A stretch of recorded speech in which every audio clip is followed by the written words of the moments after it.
तो पिछले लेक्चर में हमने पढ़ा था पार्चुरेशन एंड लैक्टेशन और उसी के साथ हमने ह्यूमन रिप्रोडक्शन को ख़त्म कर दिया था on the basis of NCERT.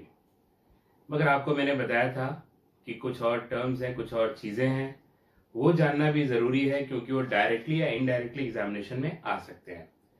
तो उन्हीं चीज़ों को हम पढ़ते हैं आज, और आज हम ये चैप्टर ह्यूमन रिप्रोडक्शन वो ख़त्म कर देंगे। तो क्या क्या चीज़ें और हमें पढ़नी है यहाँ पर?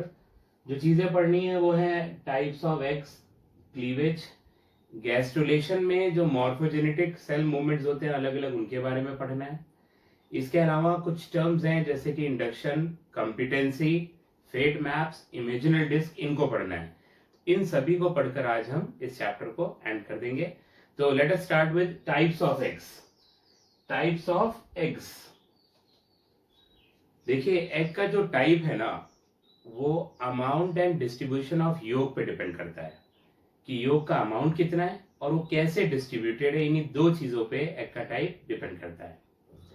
एग के अंदर जो योग बनता है और फिर डिपॉजिट होता है उसको आप कह सकते हो वाइटेलोजेनेसिस। तो आप चाहे तो टर्म लिख सकते हैं, फॉर्मेशन एंड डिपोजिशन ऑफ योग। Formation and deposition of yolk in egg is known as vitellogenesis. Formation and deposition of yolk in egg is known as vitellogenesis. इसके बाद हेडिंग डालीजिए टाइप्स ऑफ एग्स। तो अभी आपको बताया कि दो आधार होते हैं एग को डिवाइड करने के। एक तो बेस्ड ऑन अमाउंट ऑफ योग, योग का अमाउंट क्या होता है। दूसरा बेस्ड ऑन डिस्ट्रीब्यूशन ऑफ योग, योग का डिस्ट्रीब्यूशन कैसे होता है। तो सबसे पहले बेस्ड ऑन अमाउंट ऑफ योग, योग का अमाउंट क्या होता है उसके आधार पे देखते हैं। पहला है ए लेसिथल। ए का मतलब ही हो गया एब्सेंट और लेस्थल का मतलब योग यहां पर है, योग एब्सेंट होगा तो उसे ए लेस्थल कहेंगे। ह्यूमन इसका एग्जाम्पल होता है, मगर मैं आपको बता दूं कि दुनिया में ऐसा कोई एग नहीं होता जो विदाउट योग हो।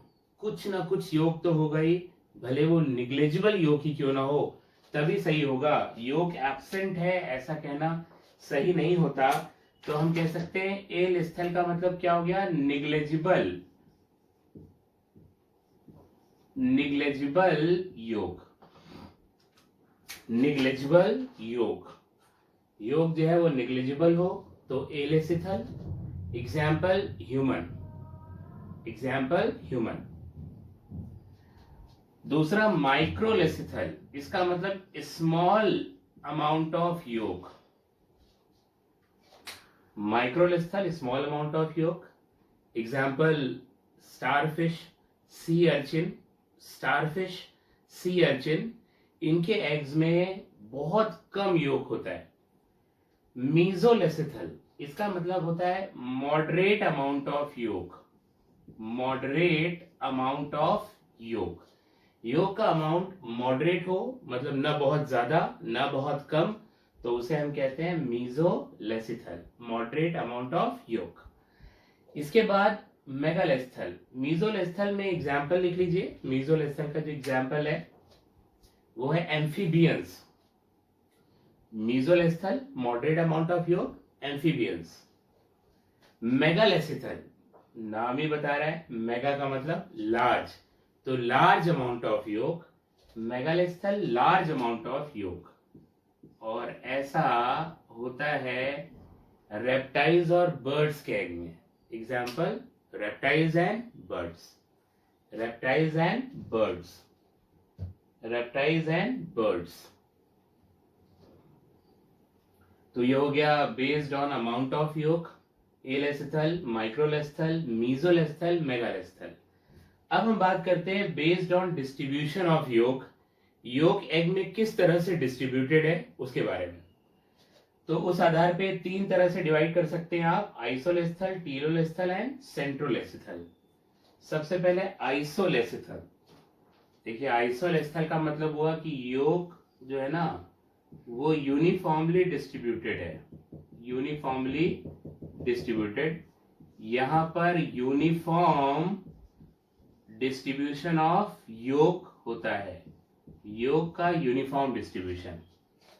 पूरी तरह से एग में बिखरा हुआ है, कहीं कम कहीं ज्यादा नहीं है, उसे हम कहते हैं isolecithal. Example human, example human. देखिए कुछ राइटर्स लिखते हैं एलेस्थल में योग एब्सेंट, फिर आइसोलेस्थल में एग्जाम्पल लेते हैं ह्यूमन का, मतलब यूनिफॉर्म डिस्ट्रीब्यूशन ऑफ योग। तो कहां से पॉसिबल है? एक जगह पे आप कह रहे हैं कि योग है ही नहीं और दूसरी जगह पे आप कह रहे हैं कि यूनिफॉर्म डिस्ट्रीब्यूशन ऑफ योग है। इसीलिए मैंने आपको कहा कि योग एब्सेंट नहीं, नेग्लेजिबल योग है, बहुत ज्यादा कम, और वो यूनिफॉर्मली डिस्ट्रीब्यूटेड है, उसे कहते हैं आइसोलेसिथल।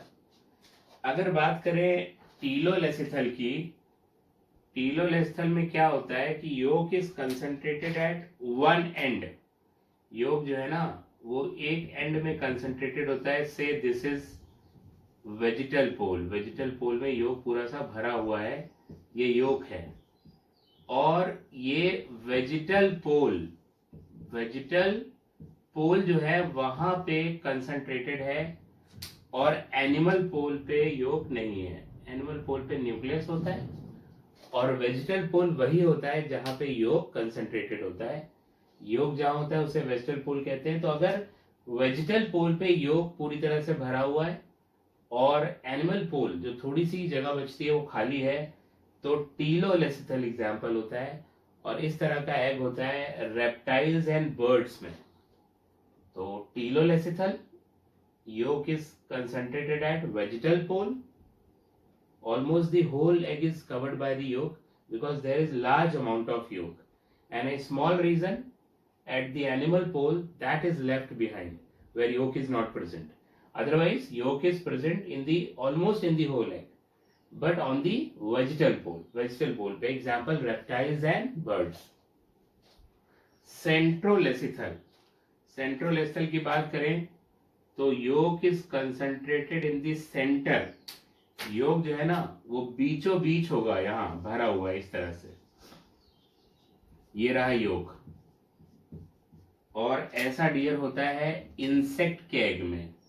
जो इंसेक्ट हैं उनमें होता है कि yolk is concentrated in the centre. Yolk centre में कंसंट्रेट होता है, बीचों बीच। तो ये बात हो गई based on the amount of yolk and based on distribution of yolk. ये योग के आधार पे एग के टाइप हमने डिवाइड कर दिए। अब हम जानते हैं एग मेम्ब्रेन्स के बारे में। ठीक है, एग मेम्ब्रेन्स।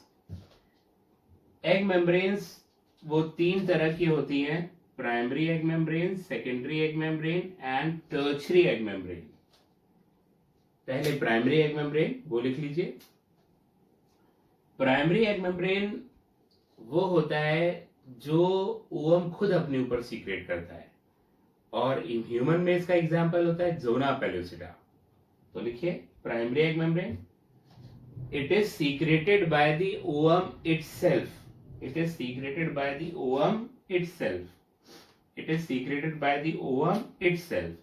किसने सीक्रेट किया इसको? ओवम ने खुद अपने ऊपर।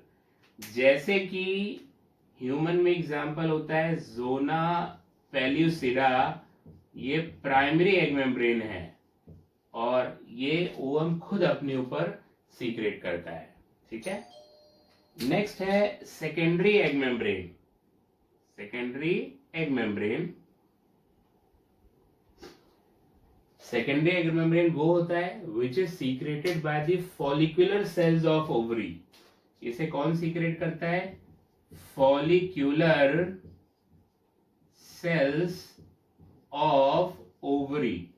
ओवरी की जो फॉलिक्यूलर सेल्स हैं वही इसे सीक्रेट करती है, इसे हम कहते हैं सेकेंडरी एग मेम्ब्रेन। ह्यूमन में इसका एग्जाम्पल क्या क्या है लिख लीजिए। फॉर एग्जाम्पल, तो secondary egg membrane, it is secreted by the follicular cells of ovary.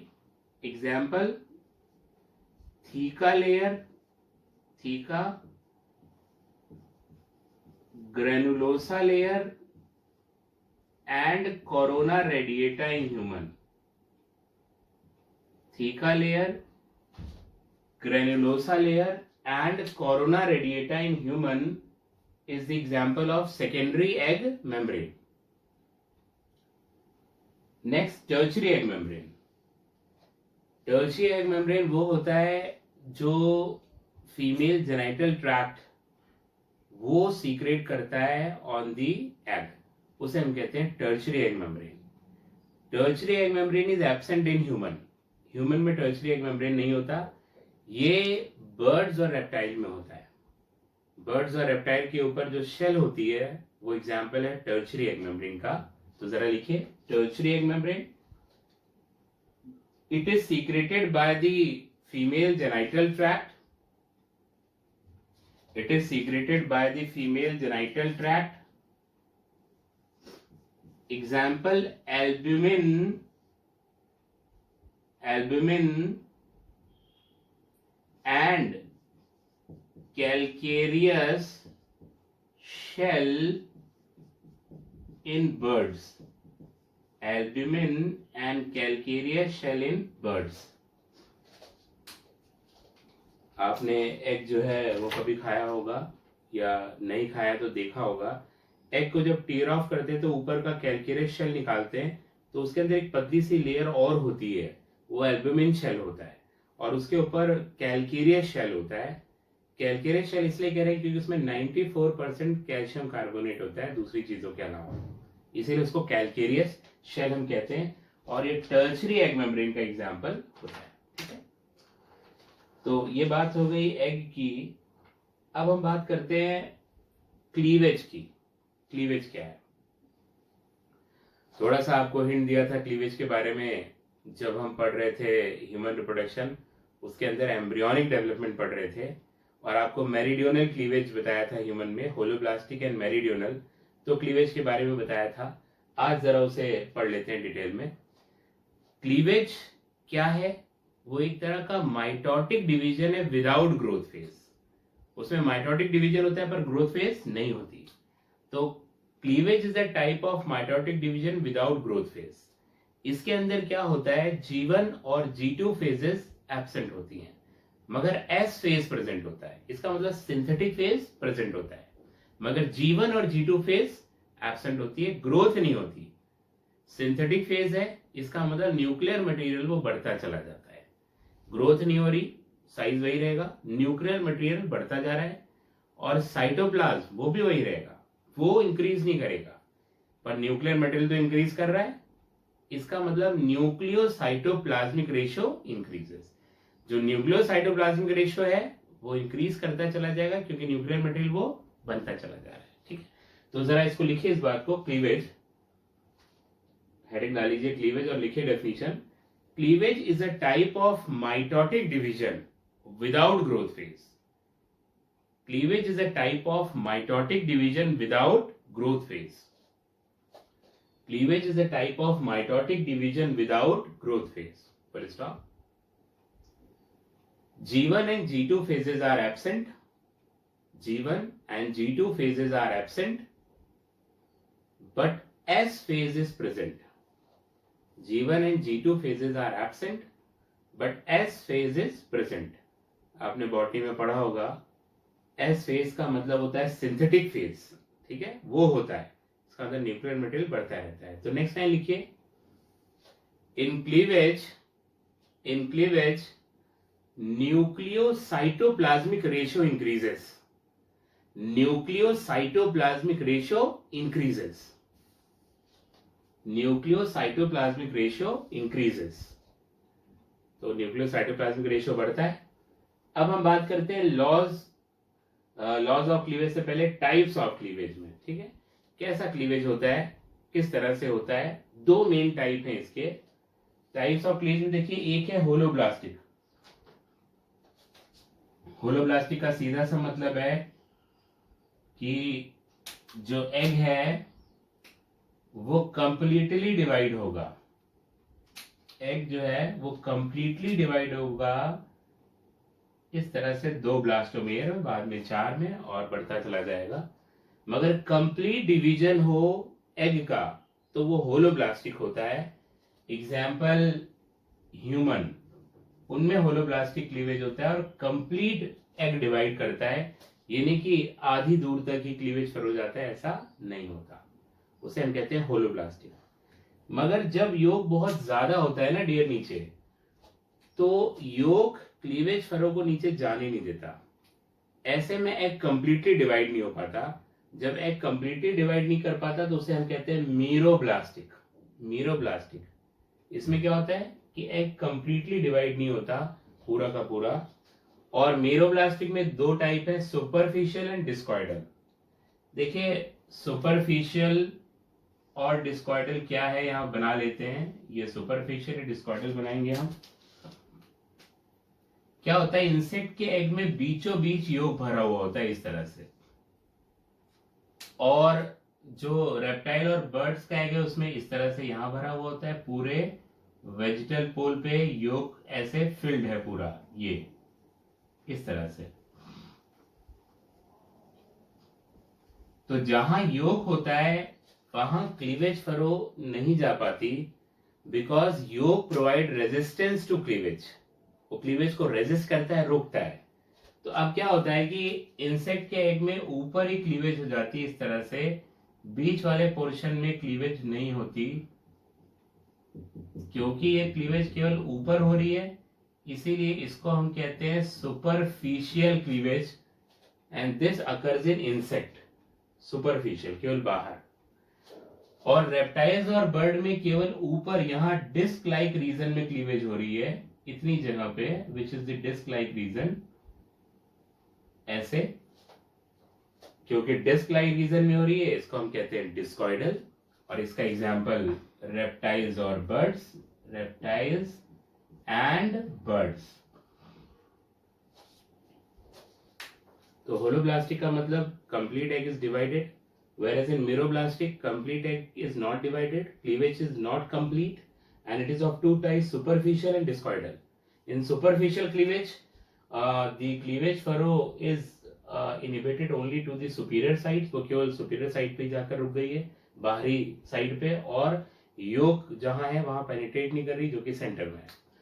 और डिस्कॉइडल में जो क्लीवेज है that is confined only to a disc like region, so it is known as discoidal.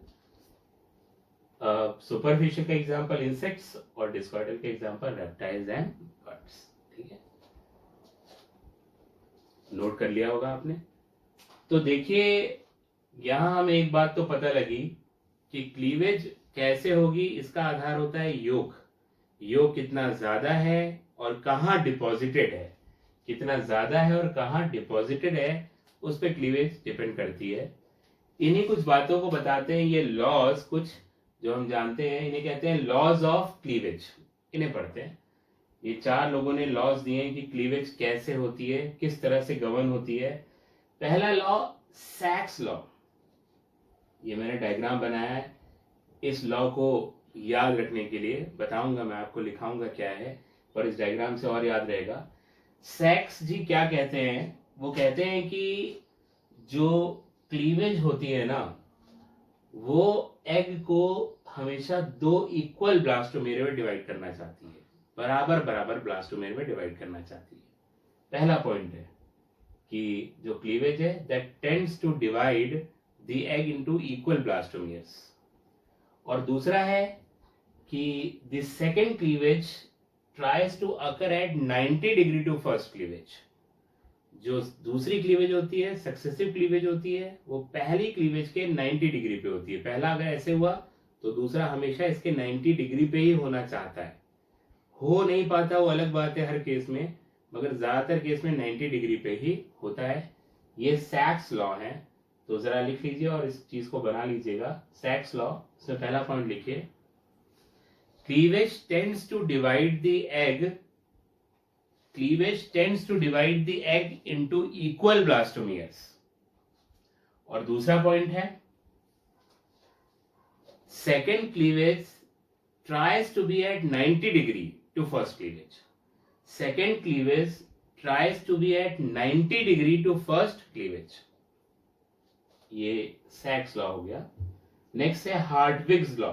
हार्टविग्स law, देखिए Hartwig जी ये कहते हैं कि जो न्यूक्लियस होता है वो हमेशा एग के बीच को ऑक्युपाई करना चाहता है। न्यूक्लियस जो है that tries to occupy the centre of the egg. ठीक है, वो सेंटर में आना चाहता है हमेशा, पहला पॉइंट। दूसरा पॉइंट इन्होंने कहा जो स्पिंडल फाइबर्स हैं they try to occupy the longest axis of egg. जो एग की लॉन्गेस्ट एक्सिस होती है उसको ऑक्युपाई करना चाहता है। ऐसा क्यों करता है? क्योंकि देखिए अगर आप यहाँ देखिए तो ये लॉन्गेस्ट एक्सिस है, ये इसको जब बीच से डिवाइड करेगा तो स्फेरॉइडल नेचर मेंटेन रह पाएगा एक्स का। अगर ये ऐसे डिवाइड करेगा तो स्फेरॉइडल नेचर मेंटेन नहीं रह पाएगा। इसका मतलब स्पिंडल फाइबर जो लॉन्गेस्ट एक्सिस है प्रोटोप्लाज्म ऑफ एग की, उसको ऑक्युपाई करता है to maintain the spheroidal nature of the egg. तो दोनों बातें लिख लीजिए। हार्टविग्स लॉ, पहला point, nucleus try to occupy the centre of the egg. Nucleus tries to occupy the centre of the egg. Second point, the spindle fibre tries to occupy the spindle fibers tries to occupy the longest axis of egg. The spindle fiber tries to occupy the longest axis of egg. Balfour's law देखते हैं। Balfour ये कहते हैं rate of cleavage that is inversely proportion to amount of yolk. Balfour ji ने कहा जितना ज्यादा योक होगा उतना धीमा क्लीवेज होगा, because yolk provide resistance to cleavage. अभी आपको बताया जितना ज्यादा योक उतना धीरे क्लीवेज, जितना कम योक उतना तेज क्लीवेज। तो जहां पर योक निग्लिजिबल होता है वहां क्लीवेज का रेट थोड़ा तेज होता है। तो बेल्फोर्स लॉ को लिख लीजिए, rate of cleavage is inversely proportion to amount of yolk. Rate of cleavage is inversely proportional to amount of yolk. Pfeiffer's law, Pfeiffer's law ये क्या कहते हैं? ये कहते हैं कि जो स्पिंडल फाइबर है ना वो उस एरिया में elongate करता है जहां उसको लीस्ट रेजिस्टेंस मिलता है, जहां उसको सबसे कम रुकावट मिलती है वहीं स्पिंडल फाइबर elongate करता है। और कहां स्पिंडल फाइबर को सबसे कम रुकावट मिलेगी? जहां पे योग बहुत कम होगा। तो सीधी सी बात है, जहां पे योग कम होता है या नहीं होता उधर स्पिंडल फाइबर elongate करते हैं। यही कारण है कि देखो ये अगर आप देखिए डिस्कॉइडल में तो जहां योग नहीं था वहीं स्पिंडल फाइबर elongate कर रहा था, इसीलिए क्लीवेज केवल वहीं हुआ जहां योग नहीं है। योग की तरफ वो elongate ही नहीं किया, इसीलिए जहां योग है वहां पे क्लीवेज नहीं हुआ। ठीक है, तो पायफुलगर्स लॉ इसको लिखिए, spindle fiber tries to elongate in the area of least resistance. Spindle fiber tries to elongate in the area of least resistance. तो this is all about laws of cleavage. अब हम बात करते हैं पैटर्न ऑफ क्लीवेज की, कि cleavage का pattern कैसे होता है, किस तरह से होता है। यहाँ ये डायग्राम हमने बनाया हुआ है ताकि आसानी से हमें समझ में आ जाए। ये मेरीडियोनल क्लीवेज है, इसका मतलब एनिमल पोल से वेजिटल पोल बिल्कुल बीचों बीच क्लीवेज हो वो मेरीडियोनल होता है। ये मैंने आपको एम्ब्रियोनिक डेवलपमेंट ऑफ ह्यूमंस के समय बताया था। दूसरा है वर्टिकल, जब एनिमल पोल से वेजिटल पोल ही हो क्लीवेज मगर वो बीचों बीच ना हो तो उसे कहेंगे वर्टिकल। थोड़ा बीच से शिफ्ट हो गया दिख रहा है आपको। ये है इक्वेटोरियल क्लीवेज, एनिमल पोल और वेजिटल पोल के बीचों बीच हो, एकदम बीच से सेंटर ऑफ एक्सिस से पास करे तो इक्वेटोरियल। जबकि एनिमल और वेजिटल पोल के बीच में तो हो पर सेंटर ऑफ एक्सिस से पास न करे, ऊपर या नीचे से पास करे तो उसे कहते हैं लैटिट्यूडिनल। लैटिट्यूडिनल, ठीक है। तो मेरिडियोनल, वर्टिकल, इक्वेटोरियल, लैटिट्यूडिनल। इसके अलावा ये जरा क्लीवेज देखते हैं।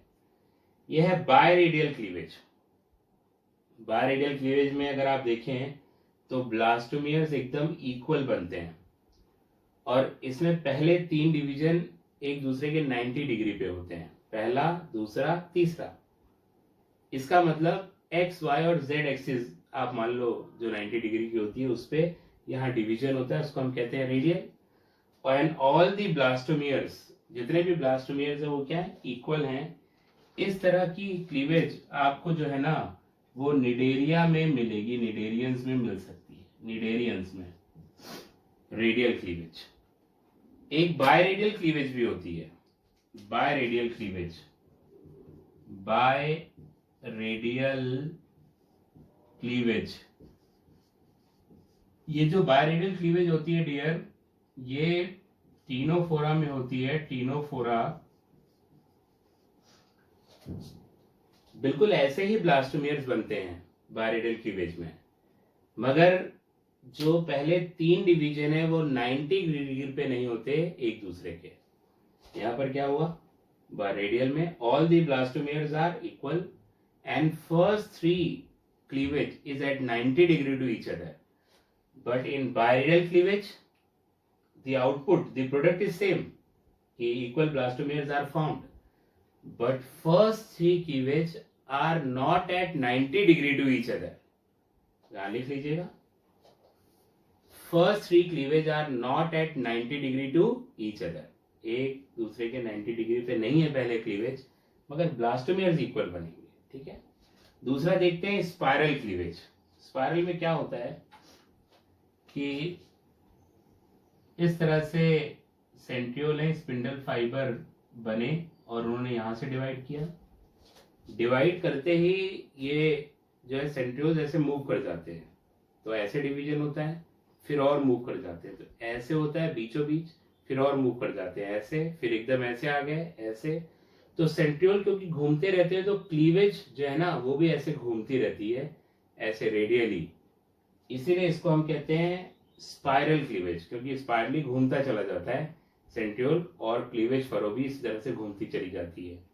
मेरे ख्याल से बात आप समझ गए होंगे, पहले ऐसे फिर ऐसे फिर ऐसे ऐसे घूमते चला जाता है क्लीवेज, इसीलिए इसको स्पाइरल क्लीवेज कहते हैं। ठीक है, स्पाइरल क्लीवेज जो होती है ना वो जो most of the invertebrates, maximum invertebrates में होती है, इनवर्टिब्रेट्स में वो स्पाइरल क्लीवेज ही होती है, मोस्ट ऑफ द इनवर्टिब्रेट्स। आप कह सकते हो मोलस्का तक स्पाइरल क्लीवेज होती है, मोलस्का में, सिफेलोपोडा मोलस्का में स्पाइरल क्लीवेज नहीं होती। बायरेडियल क्लीवेज, बायरेडियल क्लीवेज में अगर आप देखें तो ब्लास्टोमियर जो बायरेडियली अरेंज्ड हैं, ये और ये बराबर है, ये और ये बराबर है, ये और ये और ये बराबर है। हालांकि ब्लास्टोमियर्स का साइज आपस में बराबर नहीं है, पर अगल बगल के ब्लास्टोमियर उनका साइज बराबर होता है, इस तरह से क्लीवेज बनती है। तो बायरेडियली ब्लास्टोमियर सिमिलर होते हैं, इसको हम कहते हैं बायरेडियल सिमेट्री। और जो कॉर्डेट्स होते हैं, कॉर्डेट्स या वर्टिब्रेट्स, इन सभी में बायरेडियल सिमेट्री आपको मिलती है। कौन सी सिमेट्री? बायरेडियल। तो ये हो गया pattern of cleavage. Pattern of cleavage के बाद एक और तरह से हम क्लीवेज को डिवाइड कर सकते हैं according to the concept of potency. Cleavage can be, जो पोटेंसी का कंसेप्ट है कि क्लीवेज होने के बाद क्या होता है किस्मत ब्लास्टोमियर्स की, उसके आधार पे दो तरह से क्लीवेज को हम डिटरमाइन कर सकते हैं या डिवाइड कर सकते हैं। एक होता है डिटर्मिनेट या मोज़ैक क्लीवेज और दूसरा है इनडिटर्मिनेट या रेगुलेटिव क्लीवेज। ये क्या होता है ये देखते हैं। सबसे पहले डिटर्मिनेट या मोज़ैक क्लीवेज। देखिए टर्म बता रहा है डिटर्मिनेट, इसका मतलब ब्लास्टोमियर्स क्लीवेज के तुरंत बाद डिटरमाइन हो जाते हैं कि उन्हें क्या बनाना है। असल में इनमें क्या होता है, fate of blastomeres is decided from the beginning. जो ब्लास्टोमियर्स है उनकी किस्मत पहले क्लीवेज से ही डिसाइड हो जाती है कि उनको क्या बनाना है।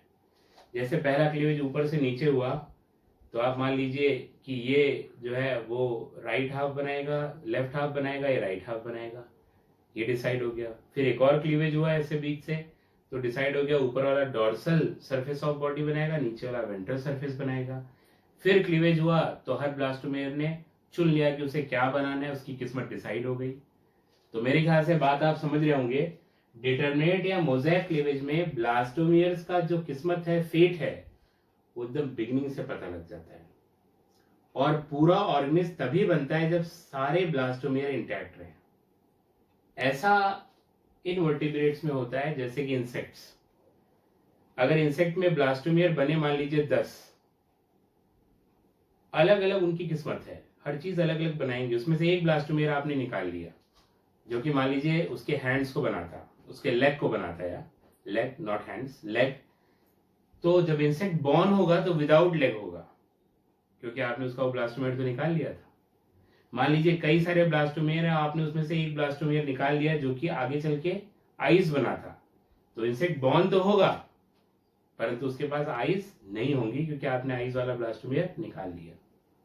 या 2 आइज होती हैं और आपने एक निकाला तो पता चला एक आंखों के साथ वो जन्म लेगा, एक आंख नहीं होगी क्योंकि उसका ब्लास्टोमियर तो आपने निकाल लिया था। उसे हम कहते हैं डिटर्मिनेट क्लीवेज। जबकि इनडिटर्मिनेट या रेगुलेटिव क्लीवेज में जो कि हायर जो है ऑर्गेनिज्म में होती है, जैसे कॉर्डेटा में, वर्टिब्रेट्स में, यहां पर ब्लास्टोमियर की किस्मत शुरू से डिसाइड नहीं होती। पहला क्लीवेज, दूसरा, कई सारे क्लीवेज हो जाते हैं पर ब्लास्टोमियर ने भी डिसाइड नहीं किया कि किसे क्या बनाना है। अगर आप इन ब्लास्टोमियर्स को 2 टुकड़ों में डिवाइड कर दोगे तो 2 बच्चे बन जाएंगे, जैसे कि जुड़वा बनते हैं, आइडेंटिकल ट्विंस। 4 में डिवाइड कर दोगे तो 4 बच्चे बन जाएंगे और कंप्लीट बनेंगे। ऐसा नहीं कि आधे आधे आधे 1/4 1/4 1/4 बनेंगे, ऐसा नहीं होगा। तो कंप्लीट ब्लास्टोमियर्स ना भी हो तो भी पूरा ऑर्गेनिज्म यहाँ पे बन जाता है, क्योंकि ब्लास्टोमियर की किस्मत शुरू में डिसाइड नहीं होती कि उन्हें क्या बनाना है। इसे हम कहते हैं इंडिटरमिनेट या रेगुलेटिव क्लीवेज। ये रेगुलेटिव क्लीवेज है क्योंकि बाद में जब आप कह सकते हो कि गैस्ट्रुलेशन वगैरह हो रहा है उस समय जाके डिसाइड होता है कि कौन क्या बनाएगा और तब रेगुलेट होती हैं चीजें इसके अंदर। तो पहले हेडिंग डाल लीजिए डिटरमिनेट और मोज़ैक क्लीवेज। डिटरमिनेट और mosaic cleavage. Fate of blastomeres is decided from the beginning. Fate of blastomeres is decided from the beginning. And the whole organism is formed only when. And the whole organism is formed only when all the blastomeres are intact. And the whole organism is formed only when all the blastomeres are intact. Example, insects. Example, insects. Next, indeterminate or regulative cleavage. Indeterminate or regulative cleavage. इसमें लिखिए fate of blastomeres is not decided from the beginning. Fate of blastomeres is not decided from the beginning. It is regulated later on in life. It is regulated later on in life. Example, vertebrates. Example, vertebrates. Example, vertebrates. ठीक है, तो ये हमने cleavage को पढ़ लिया। अब हम जो है गैस्ट्रुलेशन और दूसरे एस्पेक्ट को पढ़ते हैं। ठीक है, अब एम्ब्रियोनिक डेवलपमेंट के कुछ और एस्पेक्ट्स को पढ़ते हैं। ये हमने एक एग बनाया है, यहाँ पर रेफरेंस के लिए हमने फ्रॉग का एग लिया है ताकि हम अलग अलग एक्सेस को बता सकें और ग्रे क्रेसेंट को बता सकें। एक्चुअली ये चीज नीट में आने के चांसेस बहुत कम है, रेयर हैं, जो भी यहाँ मैं पढ़ा रहा हूँ अब ये सारी चीजें जो पढ़ाऊंगा, मगर पहले ये आ चुकी हैं, इसीलिए बच्चे के सामने जब वो क्वेश्चंस करता है प्रीवियस ईयर के तो उसके सामने आती है। इसीलिए जरूरत होती है इस बात की कि हम उन टर्म्स को भी क्लियर कर दें और बच्चे को आंसर पता हो, टर्म्स पता हो एटलीस्ट, तो परेशान ना हो। बस इसीलिए यहाँ फ्रॉग के एग का रेफरेंस लिया है, फ्रॉग के डेवलपमेंट का रेफरेंस लिया है ताकि एम्ब्रियोनिक डेवलपमेंट या गैस्ट्रुलेशन को और बेटर समझा सकें। तो जरा देखिए, अगर फ्रॉग के एग को देखें तो इस तरह से एक्सिस होती है, ये डॉर्सल, ये वेंट्रल, ये एनिमल पोल, ये वेजिटल पोल। पर माइंड इट, प्राइमरी एक्सिस जो है ये एंटीरियर, ये पोस्टीरियर ऐसे है, डॉर्सल वेंट्रल उसके 90 डिग्री पे, और एनिमल और वेजिटल पोल थोड़ा सा एंगल बना रहे हैं। देखिए एनिमल पोल वही होता है जहां पर कि न्यूक्लियस प्रेजेंट होता है एग का। अच्छा, यहाँ पे ये एनिमल पोल ही वो जगह है जहां से ये स्पर्म आके फर्टिलाइज करेगा और इस तरह से ये इसको फर्टिलाइज करेगा। यहाँ ये इसका पाथ होगा स्पर्म का, इस पाथ को हम कहते हैं कॉपुलेशन पाथ। तो आपने समझा, ये डॉर्सल, ये वेंट्रल, ये एनिमल पोल, ये वेजिटल पोल। एनिमल पोल को हम प्राइमरी एक्सिस कह रहे हैं, और ये एंटीरियर, ये पोस्टीरियर एक्सिस। ये पोस्टीरियर है तो अपने आप क्या हो जाएगा, anterior. Animal pole is the primary axis. Now the sperm enters the egg from animal pole and follows this path. This path is known as copulation path. जब ये स्पर्म यहां से आगे बढ़ता है तो कुछ ग्रेन्यूल्स अपने अपोजिट साइड पे डिपॉजिट कर देता है, जिससे यहां एक डार्क कलर्ड एरिया बन जाता है, उसे कहते हैं ग्रे क्रीसेंट। क्रीसेंट का मतलब होता है हाफ मून शेप्ड। ये हाफ मून शेप्ड है और डार्क इन कलर है, इसे ग्रे क्रीसेंट कहते हैं। And it is formed opposite to the site of sperm entry. ये शायद इसलिए बनता है कि स्पर्म स्वैप करके कुछ ग्रेन्यूल्स अपोजिट साइड पे अपनी एंट्री के डिपॉजिट कर देता है, उसी को ग्रे क्रीसेंट कहते हैं। अभी एग्जाम में एक बार क्वेश्चन आ चुका है कि ग्रे क्रीसेंट क्या है, तो उसमें जो आंसर बनता है, जो ऑप्शन, वो यही होता है, grey crescent is form opposite to the site of sperm entry. ठीक है, तो यहां से हमें वो पता लगता है। अब हम बात करते हैं गैस्ट्रुलेशन की। तो हमने गैस्ट्रुलेशन की बात पहले ही कर ली है ह्यूमंस में, मगर वहां बताया था आपको कि कुछ तरह के सेल मूवमेंट्स होते हैं, एपिबोली, इम्बोली, इन्वेजिनेशन, इन्वोल्यूशन, डीरेमिनेशन, जो मैं आपको एंड में बताऊंगा। तो समय आ गया है, मैं आपको बता देता हूँ क्या क्या होते हैं। इन मूवमेंट्स को बताने के लिए मुझे इन डायग्राम की हेल्प लेनी पड़ेगी, तभी वो आपको बेटर समझ में आएगा। हालांकि मैंने अपनी तरफ से पूरा प्रयास किया है कि मैं शॉर्ट से शॉर्ट वे में आपको बता सकूं, छोटे से छोटे वे में बता सकूं, क्योंकि मुझे पता है कि जनरली इस जो है पार्ट से क्वेश्चन नहीं आने वाला, मगर फिर भी आपको पता होना चाहिए ये सेल मूवमेंट्स, क्योंकि एनसीईआरटी भी ये कहता है कि जो गैस्ट्रुलेशन है इट इन्वॉल्व सेल मूवमेंट्स। तो सेल मूवमेंट्स कौन कौन से होते हैं, किस तरह के होते हैं, ये बात हमें जरूर पता होनी चाहिए। ठीक है, तो gastrulation involves morphogenetic cell movements. Morphogenetic क्यों? क्योंकि ये बॉडी फॉर्म बनाते हैं एनिमल की, इसलिए कहते हैं मॉर्फोजेनेटिक, फॉर्म बनाने वाला। और ये मूवमेंट्स हैं एपिबोली, इम्बोली, और इम्बोली में ये सारे मूवमेंट्स होते हैं। तो यहां देखिए, ये अर्ली गैस्ट्रुलेशन हमने दिखाया हुआ है। यहाँ पे ये एंडोडर्मल सेल सबसे पहले बनती हैं, वो दिख रही हैं। ये ब्लास्टोसील है, ठीक है, ये स्टार्ट ऑफ गैस्ट्रुलेशन है। ब्लास्टोसील हमें दिखाई दे रहा है, जो ब्लास्टोरा स्टेज में था। यहां से सेल माइग्रेट कर रहे हैं इन पूरे सेल्स को कवर करने के लिए, जो अंदर सेल है। ये जो माइग्रेशन है इसे कहते हैं एपिबोली। एपिबोली एक्टोडर्म बनाता है, और देखिए क्या है, descending of dividing cells to cover the cells. ये जो डिवाइडिंग सेल हैं वो डिसेंड कर रही है सारी सेल को कवर करने के लिए। तो descending of dividing cell to cover the cells और the whole embryo, that is known as epiboly. देखो जी, ये एपिडर्मिस, ये न्यूरल प्लेट, ये नोटोकॉर्ड शुरुआत में जो बनी है। यहाँ पे एक गैस्ट्रुलर सिट होती है, और ये डॉर्सल लिप ऑफ ब्लास्टोपोर होता है। इनका क्या रोल है वो आगे अभी आपको पता लगेगा। तो ये मूवमेंट हो रहा है इसका, ऐसे करके मूवमेंट, ताकि ये पूरे एम्ब्रियो की सारी सेल्स को कवर कर ले। इसे हम कहते हैं एपिबोली, और ये बनाता है एक्टोडर्म। नेक्स्ट, ये पूरा मूव करता चला जाता है, और फिर होता है emboly, upward movement of dividing cell underneath the other cell. जो पहले से एपिबोली से सेल ऊपर कवर कर चुकी हैं, अब जो सेल डिवाइड करेंगे वो उसके नीचे ही तो मूव करेंगे। तो upward movement of dividing cell underneath the other cells, जो एपिबोली से बनी है, other cells, this is emboly. और एम्बोली 3 तरीके का होता है। इन तीनों को जानने से पहले हम जानते हैं कि एक्चुअली गैस्ट्रुलेशन में प्रोसेस होता क्या है। एक्चुअली होता यह है कि जैसे जैसे सेल मूवमेंट्स होंगे, फाइनली ये ब्लास्टोसील खत्म हो जाएगा, और एक नई कैविटी उभरी है, वो बड़ी होती चली जाएगी, बड़ी होती चली जाएगी, और फाइनली ब्लास्टोसील गायब हो जाएगा, और आर्केंटिरॉन अकेली कैविटी बची रह जाएगी। अगर ब्लास्टोसील गायब हो जाता है तो that is the end of gastrulation. ये आप कहोगे this is the end of gastrulation, gastrulation, इसमें क्या हुआ, पहली चीज ओब्लिटरेशन ऑफ ब्लास्टोसील, जो ब्लास्टोसील है उसका ओब्लिटरेशन हो गया, वो गायब हो गई। तो इसका मतलब ये गैस्ट्रुलेशन का एंड है।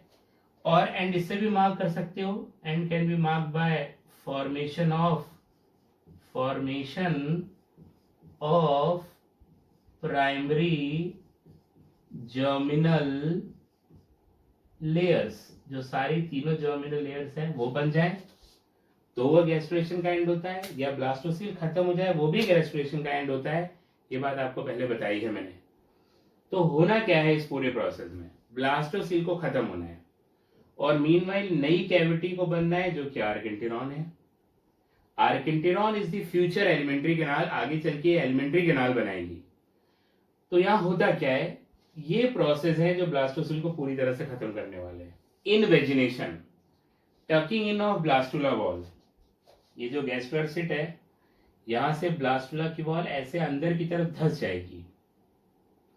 जब ऐसे धंसी तो ब्लास्टोसील छोटा हुआ और यहां पर एक कैविटी, एक गड्ढा बना, वो बिगनिंग ऑफ आर्किन्टिरॉन है।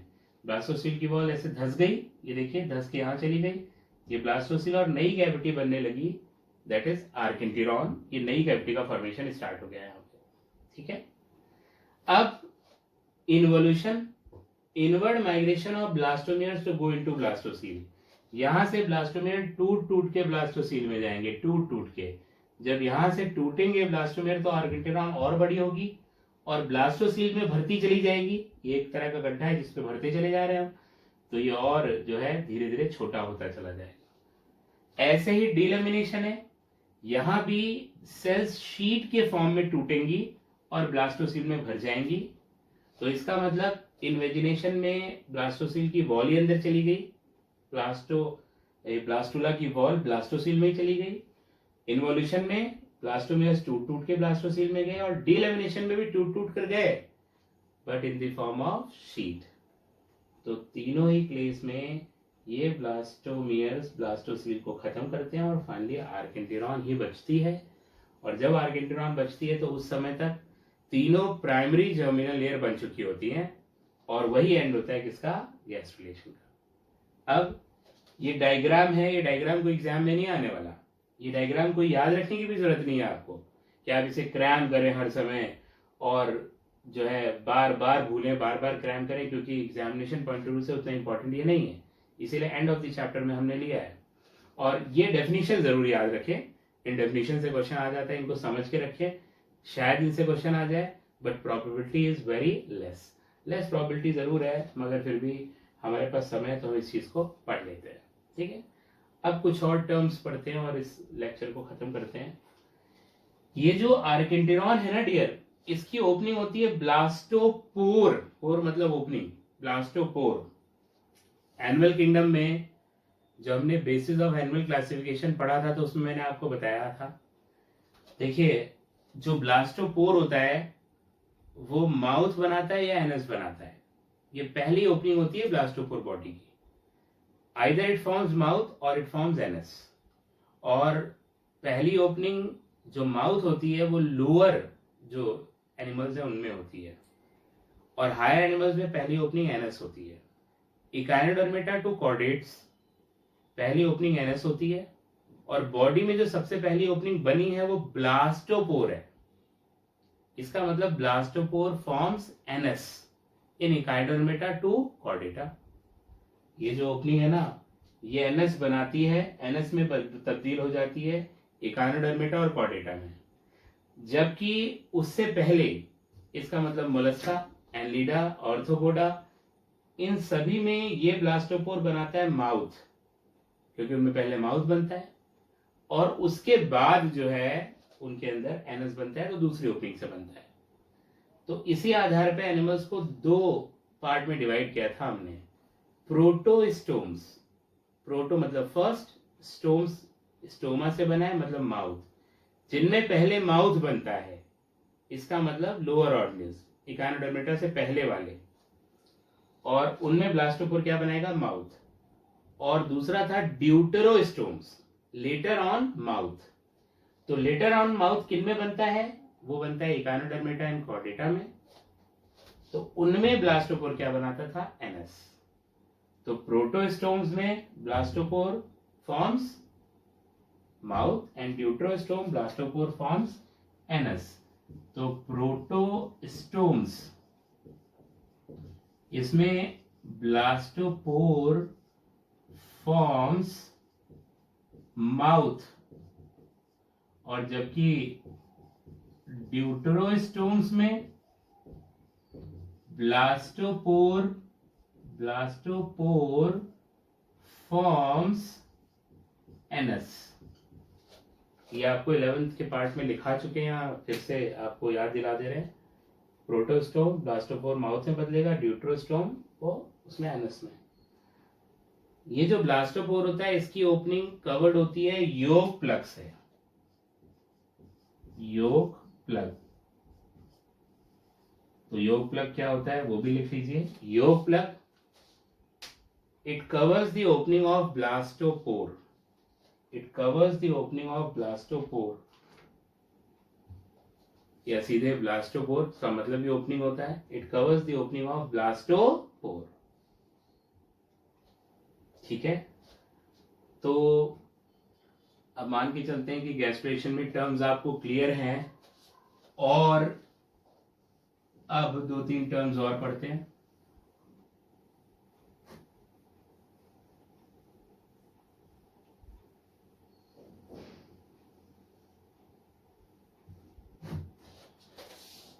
राइट, अब पढ़ते हैं। ये टर्म है induction.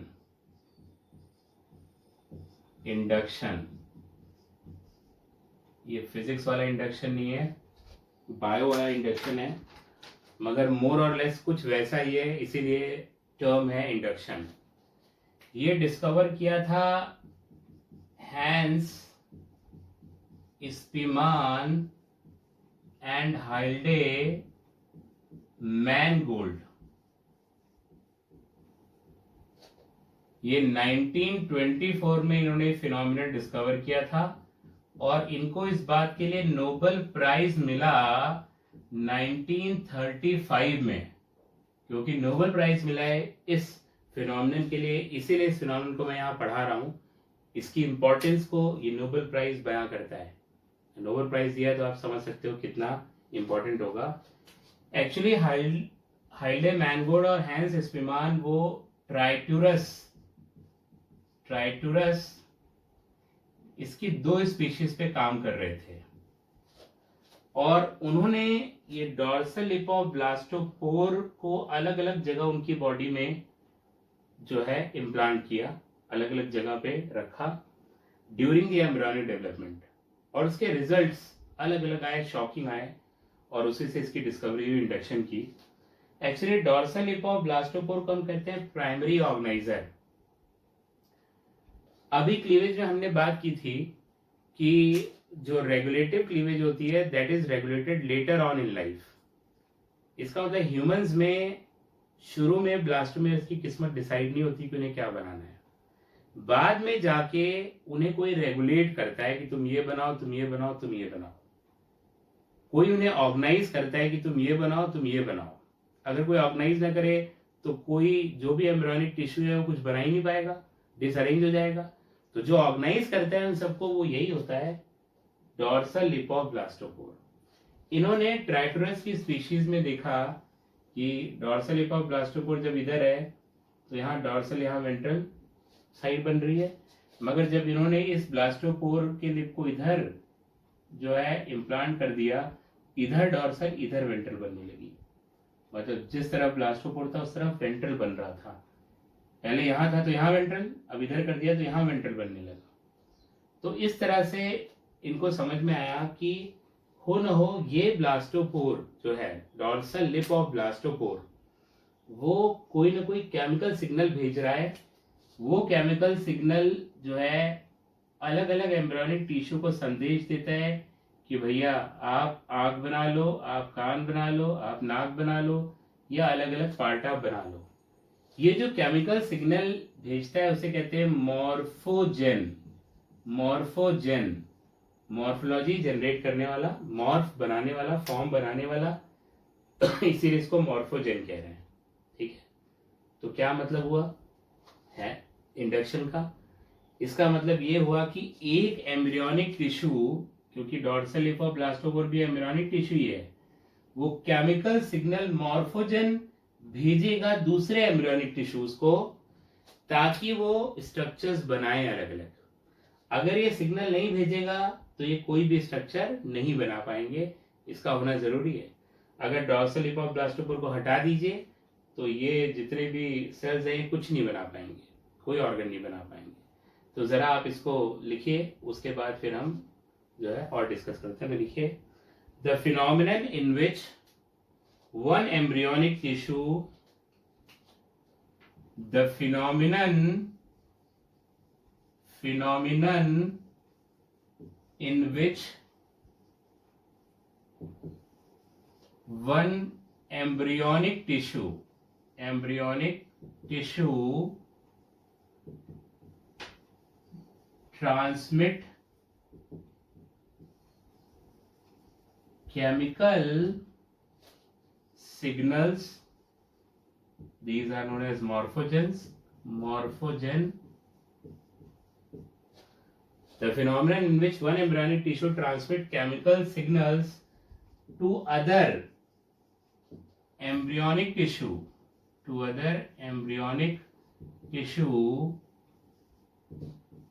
to form a structure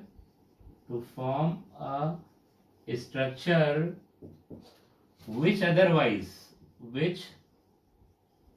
otherwise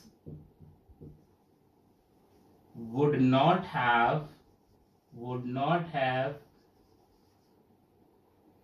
came into existence.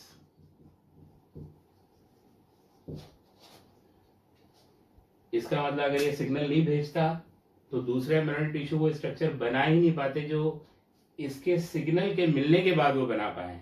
ठीक है, इसी फिनोमिनन को हम कहते हैं इंडक्शन, और केमिकल सिग्नल जो भेजता है उसे कहते हैं मॉर्फोजेन। ठीक है, नेक्स्ट है कंपिटेंसी। ये वेडिंगटन ने बताया था, वेडिंगटन।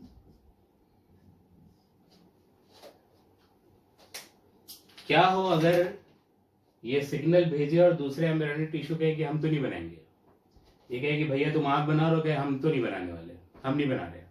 ये कहे भैया अच्छा कहानी बना लो, कहे कि हम तो नहीं बना रहे। तब तो कुछ बन ही नहीं पाएगा, सब बेकार हो जाएगा। मगर ऐसा होता नहीं है। जब ये सिग्नल भेजता है तो दूसरे एम्ब्रियोनिक टिश्यू बिल्कुल उसको रिस्पॉन्ड करते हैं कि जी हम ये बनाएंगे। वो एम्ब्रियोनिक टिश्यू जब सिग्नल को लेते हैं तो पहले वो डिटरमाइंड हो जाते हैं कि हमें ये बनाना है, और फाइनली वो चीज बना देते हैं। यही कंपिटेंसी होती है। तो लिखिए जरा इस बात को, आप समझ जाएंगे। Ability of embryonic tissue to respond to chemical stimulus is known as competency. Ability of embryonic tissue to respond to chemical stimulus is known as competency. Full stop. The cells first become determined and then they differentiate. और बाद में वो differentiate होती हैं। ठीक है, next term जो हमें पढ़नी है that is fate map.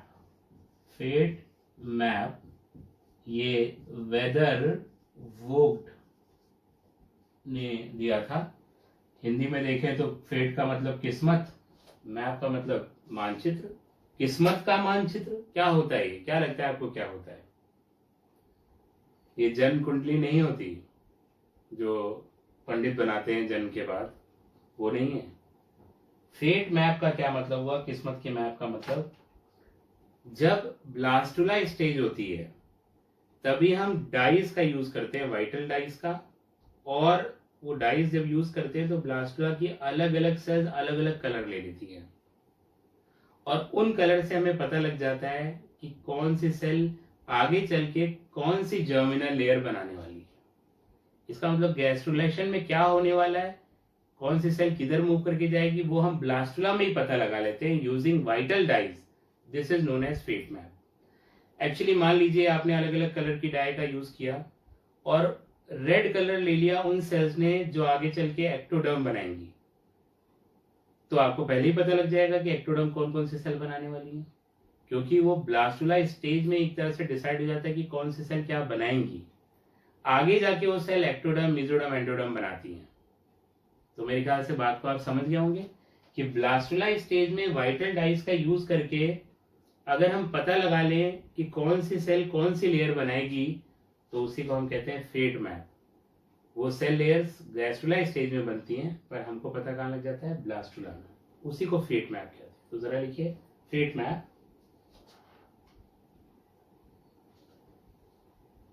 In fate map, presumptive ectoderm, mesoderm and endoderm.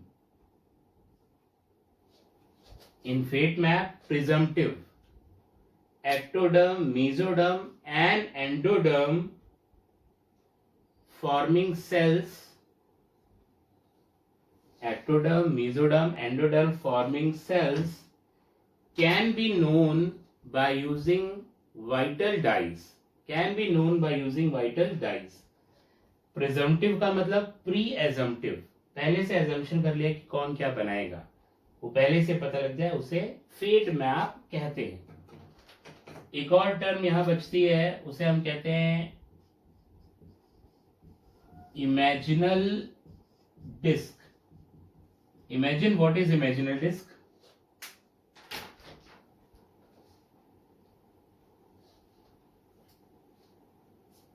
ये क्या होता है मैं बताता हूं। देखिए, एक बार कोई भी एनिमल बॉर्न हो गया तो उसके बाद उसमें कोई नया स्ट्रक्चर नहीं बनता, नया स्ट्रक्चर फॉर्म नहीं हो सकता। क्यों? क्योंकि उसकी सारी सेल वो डिफरेंशिएट कर गई हैं, या यूं कहिए कि वो अब स्टेम सेल नहीं है। अगर वो स्टेम सेल होती तो कोई भी नई चीज बना सकती थी। जैसे एम्ब्रियोनिक डेवलपमेंट के समय एनिमल्स में अलग अलग ऑर्गन्स बनते हैं, हैंड्स बनते हैं, फिंगर्स बनती है, तो जिन सेल से बनती है वो डिफरेंशिएट नहीं होते, उन्हें हम कहते हैं स्टेम सेल। एक बार सेल ने डिफरेंशिएट होकर कुछ बना दिया तो दोबारा वो कुछ और नहीं बना सकती। और जब बच्चा बॉर्न होता है तो सारी सेल डिफरेंशिएट कर चुकी होती है, कोई भी सेल ऐसी नहीं होती जो कि कुछ और बनाए, इसीलिए नया स्ट्रक्चर नहीं बनता। मगर कुछ इंसेक्ट में आप देखिए तो जन्म के बाद कुछ दिनों बाद नए स्ट्रक्चर बनते हैं, जैसे कि विंग्स। वो कैसे होता है? वो इसी से होता है। एक्चुअली जैसे कॉकरोच को देखिए, वो बॉर्न होता है तो उसके पीछे यहाँ पे इमेजिनल डिस्क होती है। इमेजिनल डिस्क का मतलब small pocket of determined but undifferentiated cell. इसका मतलब थोड़ी सी सेल जो कि डिटरमाइंड है कि उन्हें क्या बनाना है। जैसे उन्हें विंग्स बनाना है, ये इस बात के लिए डिटरमाइंड है, पर अभी विंग्स उन्होंने बनाया नहीं है। और कॉकरोच में मोल्टिंग होती है, पेरिथनाटा अमेरिकाना में 1 2 3 4 13 मोल्टिंग होती है। पैदा होने के बाद, एग से निकलने के बाद 13 मोल्टिंग हुई, और 13 मोल्टिंग के बाद जाके पंख बनते हैं। नया स्ट्रक्चर है पंख या विंग्स, उसी को हम कहते हैं इमेजिनल डिस्क। किससे बने? इमेजिनल डिस्क से वो पंख बने। तो जिन सेल से बने उनको हम कहते हैं इमेजिनल डिस्क। तो जरा इसको लिखिए, imaginal disc. It is small pocket of determined but undifferentiated cells. It is small pocket of determined but undifferentiated cells which are kept apart in the body of insect, to form some structure later on in life. This is known as imaginal disc. ये imaginal disc होती है, ठीक है। ये बात हो गई imaginal disc की। देखिए, अपनी तरफ से मैंने सारा प्रयास कर लिया कि जो एक्स्ट्रा चीज़ें भी आ सकती हैं वो मैं आपको बताऊं। पढ़ाने को तो देखिए बायो की कोई लिमिट नहीं है, हमें चैप्टर चाहें तो पूरे साल भी पढ़ सकते हैं, बहुत सारी चीज़ें और है जो हम पढ़ सकते हैं। मगर हमें स्ट्रिक्टली अपने सिलेबस को फॉलो करना है, हमें वही चीज़ पढ़नी है जहाँ से आता है। ये लेक्चर एंड में पढ़ाया ताकि अगर एग्जाम में आप इसे रिवाइज ना कर पाए, समय कम हो, तो आप इसे रिवाइज करे बिना भी जा सकते हैं। क्योंकि इससे क्वेश्चन आने की प्रोबेबिलिटी बहुत कम है, आपको बता चुके हैं। पर इसके पहले के जितने भी लेक्चर्स थे, 9 लेक्चर्स थे इसके पहले ह्यूमन रिप्रोडक्शन में, वो सब बहुत इंपॉर्टेंट है। हर एक पॉइंट, हर एक चीज उसकी इंपॉर्टेंट है। हर एक पॉइंट जो मैंने डिस्कस किया है वहां से क्वेश्चन आ सकता है। तो उन सब पॉइंट को बहुत ध्यान से पढ़िए और उसके क्वेश्चंस की प्रैक्टिस करिए। मीनवाइल मैं भी क्वेश्चंस की प्रैक्टिस आगे आपको कराता रहूंगा डियर। तो आज के लिए इतना ही, ठीक है। Thank you very much.